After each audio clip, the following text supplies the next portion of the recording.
Welcome back, everybody. Rock Talk, episode number 25, and I'm really excited to have Coach Annaka Bartz on the podcast to talk a little bit of softball here on this Friday, now afternoon.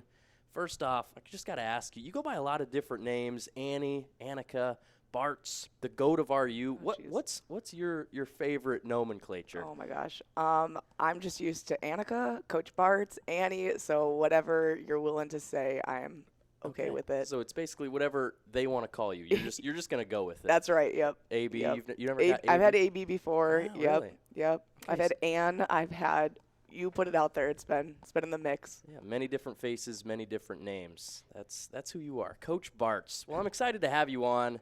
This is your third year as the head coach of Rockford University. And first off, I just want to ask you, how are you feeling? You had to get up early this morning, 5:30 practice. Tell me how you're feeling today. We did. Yes, 5 a.m.s. We're pretty fortunate to be able to use a local facility, a huge turf infield that we get to practice and do real scrimmages, get outfield some live reps. So I will gladly take the early mornings to get some realistic looks on the field versus being stuck in a gym, at the wee hours of night or just kind of makeshifting things happen. But 5 a.m.s, honestly, the girls prefer them. Really? They do. They like to go to 5 a.m.s just because it's kind of helps with the student athlete load, the life balance load a little bit. But they prefer to go. Who doesn't like to wake up in the morning and do the first thing that you love and get to go play some softball? So we have practices that are pretty efficient.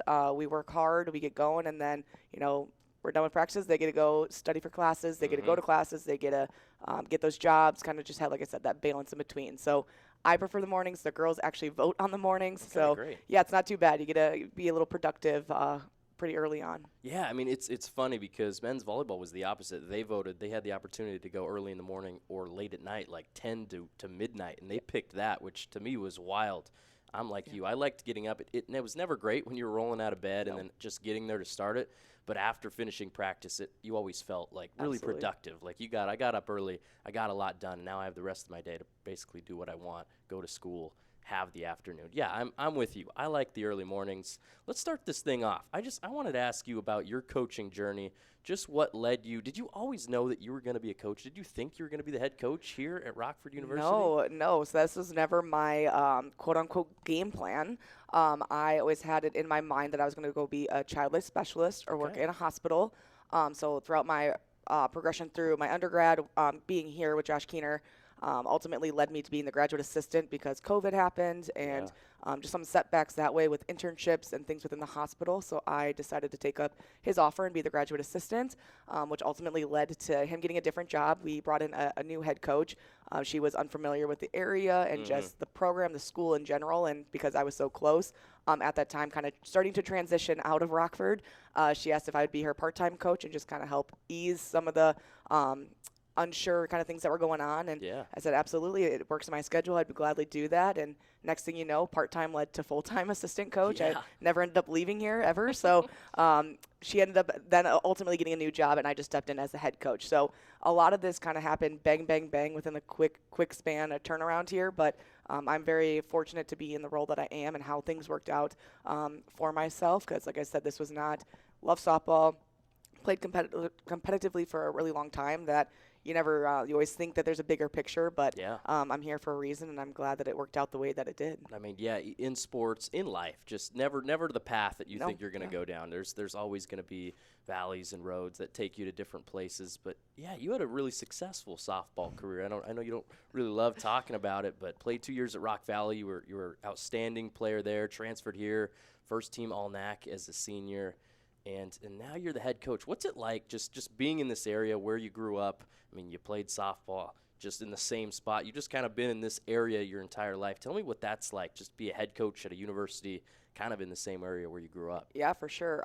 Just having those ties, like you said, I'm familiar with not only some of the local high schools, but being that I went to a local high school myself, just having those connections and just being familiar with different programs and different coaches along the ways. But I think having Rock Valley in your back pocket and being as close as I am with Coach Monroe and Miranda and all the coaches over there, it's just nice being able to bounce things off of them, ask for those advice when needed, or just different coaches that I've had in my past being here as well. Josh Keener mentioned him, Sam Korn. So it is nice, like you said, being that you're familiar with not only the area but just recruiting. It's beneficial. You kind of get the lay of the land with the Chicago schools, the southern Wisconsin area. So kind of getting the draw from both fields. But I like it where I'm at. I'm very comfortable being here, which just helps me a little bit. But like I said, having those ties and having those connections outside of Rockford University itself has definitely been beneficial and really helps promote our program too. Yeah, you said something interesting there, and it's kind of contradictory to what people usually think. They're like, oh, Rockford up there in northern Illinois. It's kind of in the middle of nowhere, right? But really, when you think about it, recruiting-wise, like you've got Chicago an hour away. You have Madison an hour to the north. So you really get to pick from a lot of different places. It's kind of not, it's not like a hotbed in the middle of something, but you have a lot of different options around you. Absolutely, yeah. The poll, I mean, it's amazing. You can go to those, Chicago is huge, right? So you can pull from all over suburbs, and then the Wisconsin schools, we're right on that border. So every sport's a little bit different and kind of who they look for and where they look for, but it kind of gives us the nice range as far as being in-state Illinois. You got a lot of different options, but we're not too far where we have a good handful of kids that are Wisconsin that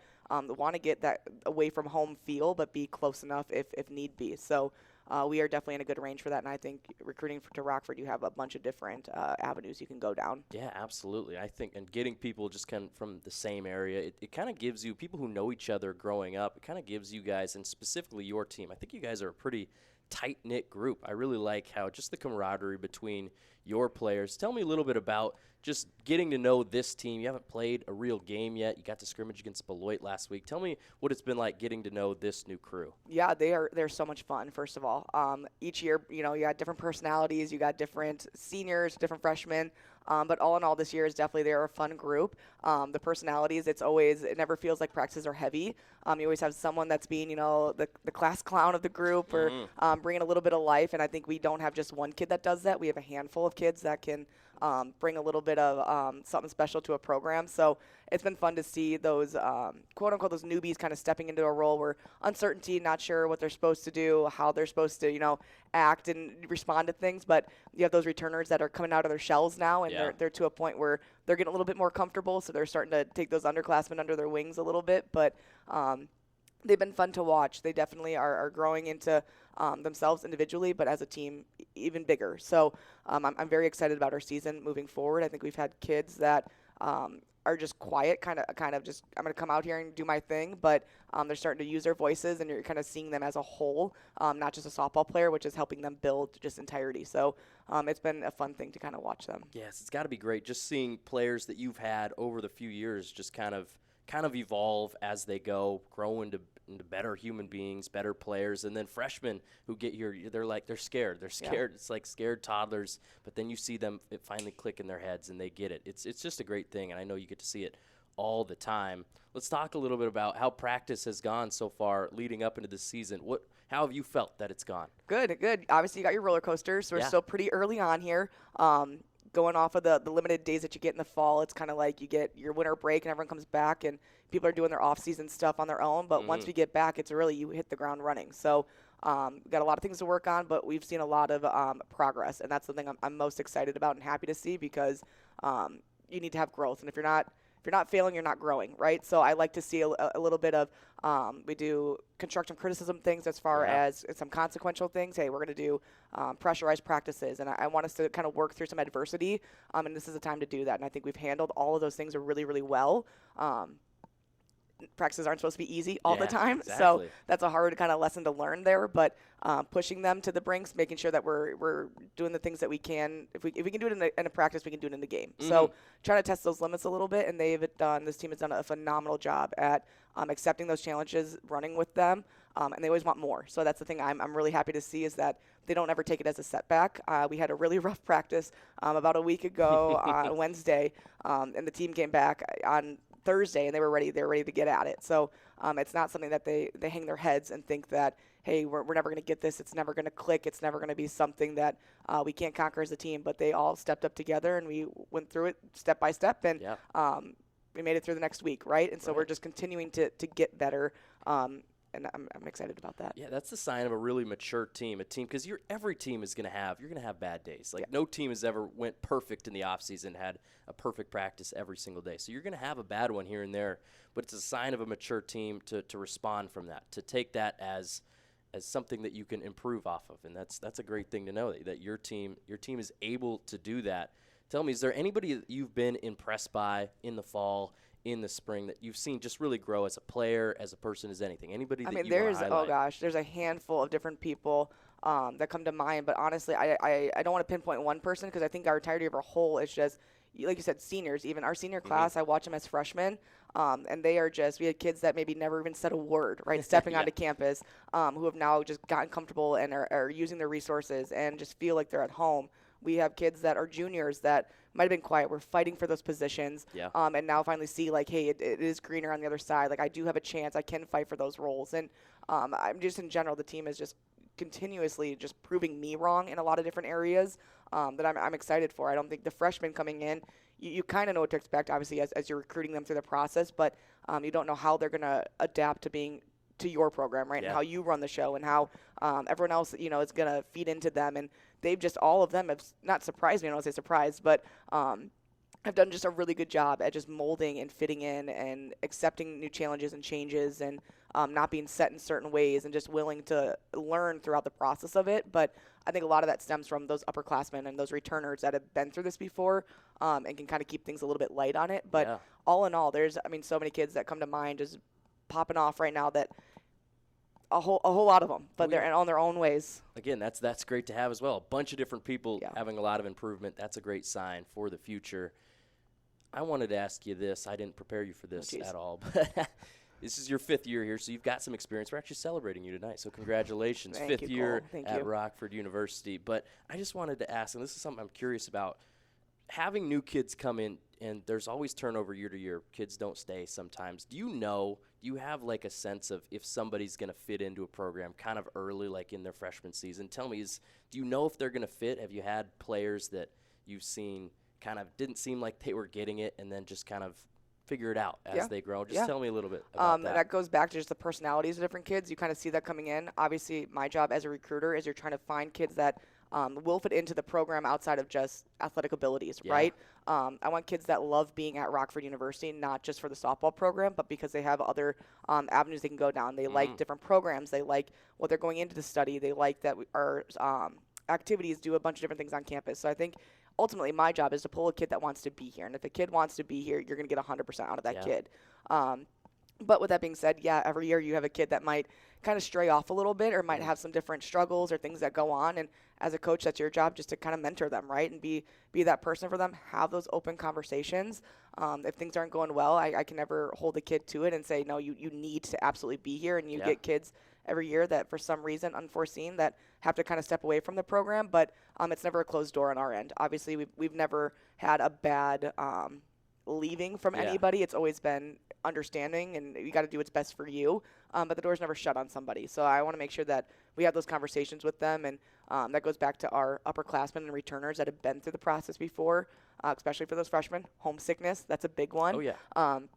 But they're not the first kid that's been through that, right? So who's been through that before, who can kind of talk them, through that process and get them out of their rooms and include them a little bit. And I think just our team in general is such an inclusive program that they want to be with each other. They want to bond and they want to do things together that kids should never feel like they're by themselves in those ways. But it's just kind of different each year. But we try to get those kids that like to be at the program, at the school, and I think that just feeds in to better things. Yeah, and you guys are a group who definitely want to be here, and you've had players on your team that have actually gone and helped out other different programs, had to play when we've needed players. Off the top of my head, we got Sophia Halsey still playing. She's finishing off the women's basketball season. I remember Olivia Lysop played a soccer game. Taya too, in the fall. And Taya, yes, I forgot about her. She's been a great worker for us just in the sports information department. But yeah, people doing a lot of different things active on campus. It's always great to have, being able to do things outside of just the sport that you guys are participating in. It's great to see. Let's get into a little bit about what's coming up. You guys, your season's coming here in the next 2 weeks, basically. 2 weekends from now, you guys are taking your annual trip down to Florida. Tell me, how excited are you about going down to better weather, really? Yeah, no, we are pumped. We just had our team meeting yesterday about our Florida kind of itinerary here, but the girls are so excited. This is great timing because our preseason poll just came out, and we're kind of ranked where we don't want to be. We're number 11 right now, so I think we got a lot to prove, and our girls are ready for that. I think going to Florida, it's a nice, like you said, the warm weather, it's fun, you get to bond a little bit, but end of the day, our kids like to compete, and that's ultimately why they're here, right? They want to play softball. So we are just itching. We've had a couple nice days this past couple weeks to get outside a little bit, but they're just so ready to go show what they've been working on and what their talents can do, and Yeah. they're just ready. They're ready to play. So we are definitely counting down the days, nonetheless, scratching off the calendar here. Yeah, and is it kind of like a culture, like right when you get there in the past, I mean, not really a culture shock, but more like a weather shock. You're used to, even with the nice days that we've had in like the high 50s, it's still windy, but you get down there, it's 70 degrees, humid as heck. I mean, is it wild just to get down there? Does it take a couple games for them to get used to it usually? Oh yeah, it's hot right after you step off the plane. You know, they're shedding the sweatpants and they got their shorts on, so it definitely is a quick little adjustment there. But we preach pretty heavily. Obviously, you're hydrating before, you're doing things that you need to do, so it's not too much of a actual physical body shock for the players. But they're long days. Our schedule, we don't make the schedule, so there are a couple split days where we're playing in the heat of the day at 1 p.m., and it's just more of a mental challenge. But that's kind of where we go back to doing a lot of the drills that we're doing now is just mentally challenging them from the start. So I know heat's a different factor and things that we don't really have to work with here, but that's where we got to have, as a team, pick each other up and make sure that we're doing the things that we can do in those tough moments. But I think they're just so excited to be there and playing the game they love that it's kind of second thought to them on how they're feeling. Yeah, exactly. They're just trying to get out, get their first licks at it, get their first cuts. Are you happy with how the Florida trips have gone in the past? Have you seen the growth that you've wanted? Have you seen things on the field that have translated to the next season? Tell me how it's been in the past. Oh yeah, absolutely. I mean, it's always competitive for sure. We're playing some really good programs that are not local to us. So you're playing a lot of the Southern East Coast teams.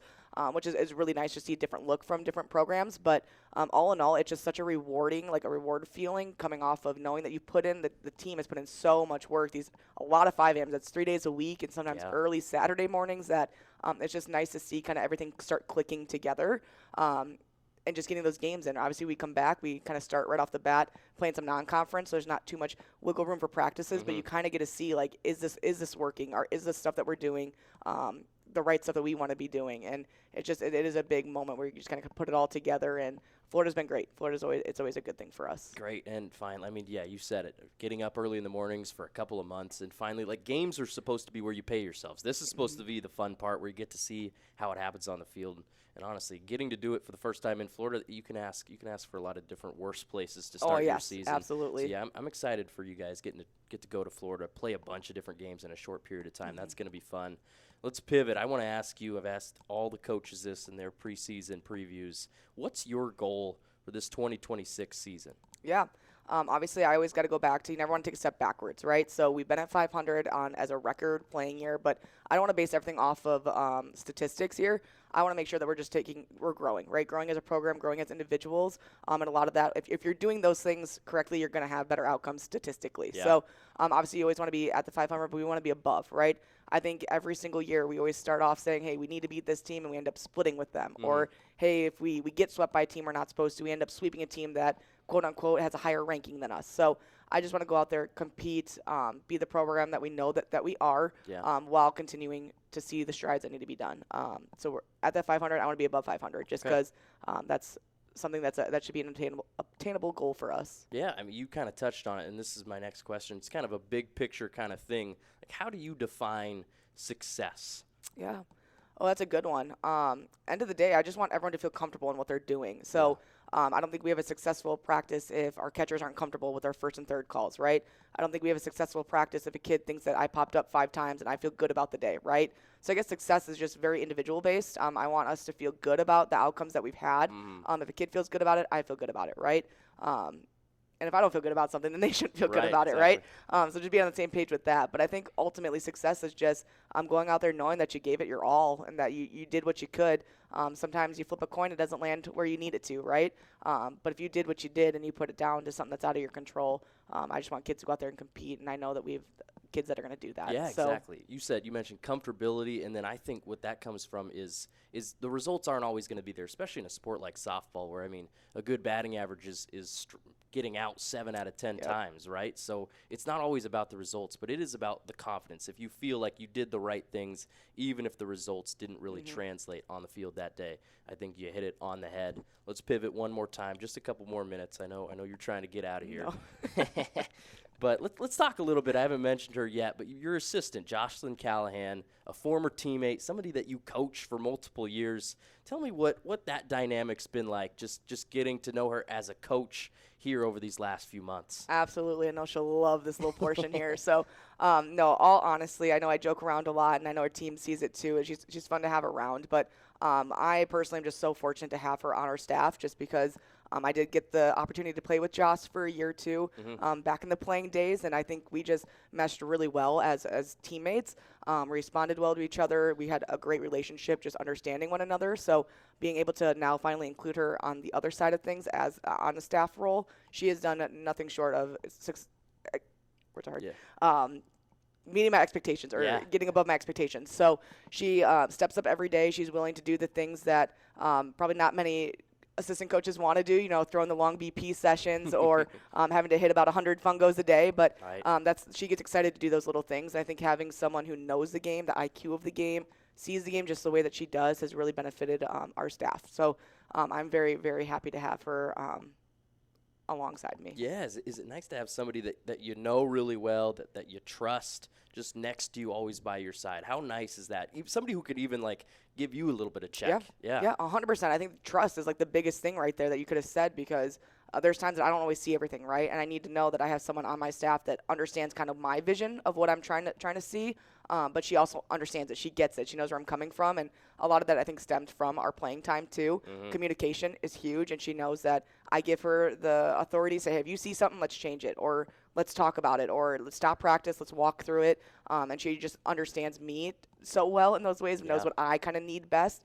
She tells me to slow down sometimes, which I think we just feed off each other. There's never any hate towards, why'd you say this, why not? But I think our players get to see us work together, have some fun with it. That it helps them kind of respect her and see her in that role too, because a lot of them played with Joss too. But I think just the respect that she is getting and has is just amazing from where she started too. Yeah, it's great to have somebody that you could trust. I think we just here in the athletic department, we've got a lot of different head coaches who are really happy about the assistants that they have this year, and that's great to see. Just a lot of connection among the coaching staffs, and you kind of hit on it there. Tell me a little bit about what it's like. Jocelyn played with a lot of these players on this team this year. Tell me what it's like going from playing with people to immediately the next year coaching. What is that? Is it kind of weird at first? What is that like? It is a little wild. So that's ultimately what I did too, and I think I thankfully was able to do that because I can kind of give her a little insight to it. But she really didn't need it. I think she knew exactly what she knows, that she wants to coach, and she knows that